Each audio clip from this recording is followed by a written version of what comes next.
나만 뒤처지고 소외되어 있는 것 같은 두려움을 느낀 적이 있나요? SNS를 보면 다들 새로운 것을 배우거나 경험을 하고 있는데 나만 항상 그대로이고 나만 항상 똑같은 일상을 살고 있는 것처럼 느껴집니다. 자신만 흐름을 놓치고 있는 것 같은 심각한 두려움 또는 세상의 흐름에 자신만 제외되고 있다는 공포를 나타내는 일종의 고립공포감을 뜻하는 것이 포모 증후군이라고 하는데요. 원래 포모는 제품의 공급량을 줄여 소비자를 조급하게 만드는 마케팅 기법입니다. 2004년 하버드와 옥스퍼드 대학교에서 마케팅 용어를 넘어서 사회 병리 현상으로 정의를 했는데요. 현재는 투자자들의 정신적 스트레스와 부작용을 설명하는데 활발히 사용되고 있습니다. 누구는 비트코인으로 몇십억을 벌었네. 누구는 주식으로 벼락부자가 되어서 경제적 자유를 얻었네. 나는 집이 없지만 누구는 아파트를 사서 몇십억이 올랐네. 이런 이야기를 들으면 나만 마이너스이고 나만 돈을 못 벌고 뒤처지고 있나? 라는 생각을 하게 됩니다. 하루하루 회사에 다니면서 열심히 살았는데 벼락거지가 된 기분이죠. 그러면서 두렵고 불안하고 조바심이 납니다. 그렇다면 포모 증후군은 왜 일어나는 걸까요? 근본적 원인 중 하나는 남들과 나를 비교하는 습관에 있습니다. 나는 주식으로 수익 20%가 나서 만족하고 기뻐하고 있었습니다. 그런데 지인 중에 비트코인으로 수익 200%를 벌었다는 소식을 들으면 내가 소위 벼락거지가 된 기분이 듭니다. 우리는 이때 마인드 컨트롤을 하지 못하면 너도 나도 그 사람이 수익을 냈던 암호화폐 시장으로 뛰어들어갑니다. 비이성적 투자를 하게 되는 것이죠. 내가 몰랐던 부분이고 내가 공부를 안 했던 부분인데 지인 중에 돈을 많이 벌었으니 배도 아프고 나도 일단 투자에 뛰어들면 그 사람처럼 수익을 낼 수 있다는 자신감이 들기 때문이죠. 내 것도 아닌데 상대적 박탈감, 상실감, 우울 등 감정을 해소하기 위해서 비투나 영끌로 패닉 바잉 등을 합니다. 그러나 이것은 일종의 나만 뒤처질 것 같다는 두려움에서 나오는 비이성적 투자입니다.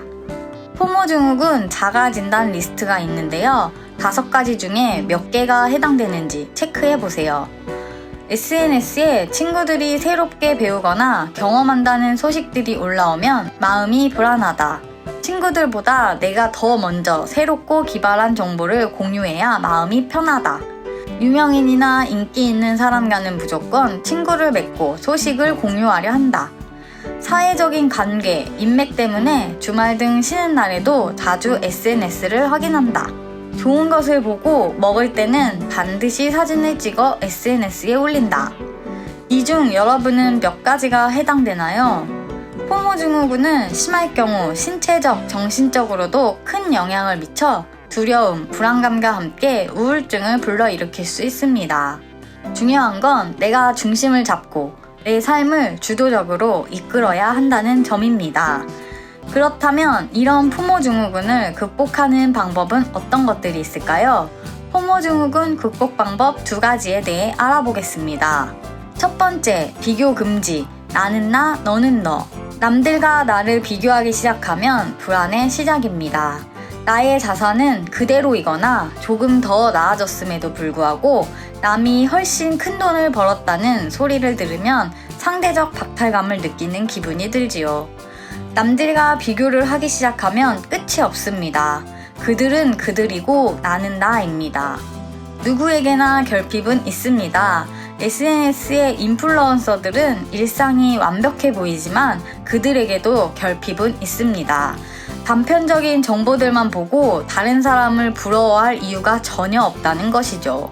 그냥 보이는 것에만 초점을 맞추지 말고 그 사람들은 어떻게 했길래 성공을 했는지 객관적으로 분석해보고 상대방에게 배울 점이 있다면 그것을 질투하지 말고 방법을 배우는 것은 어떤가요? 상대방의 일부분만 보고 나를 스스로 자책할 필요가 없습니다. 나는 나의 상황에 맞게 수정하고 계획하면서 성실하게 살다 보면 나만의 확신이 생기고 자기만의 주관이 생깁니다. 2번째, 가진 것에 집중하기.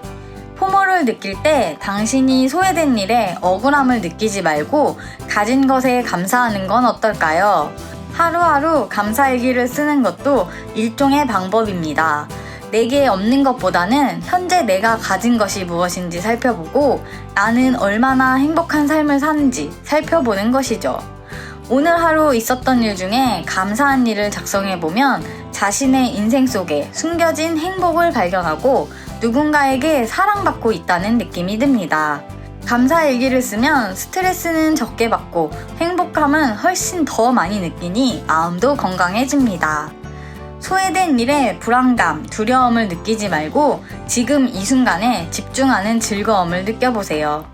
포모를 조모로 바꾸세요. 조모는 포모의 반대말이며 다른 사람들이 즐기는 것을 하지 못하는 것에 대해 별로 불안해하지 않고 오히려 즐기는 것입니다. 자발적으로 고립을 선택한 것이니 나의 만족도 크고 외부에 의해 나의 감정이 좌지우지되는 것을 막을 수 있습니다. 내가 가진 것에 집중하고 지금 이 순간을 즐기세요.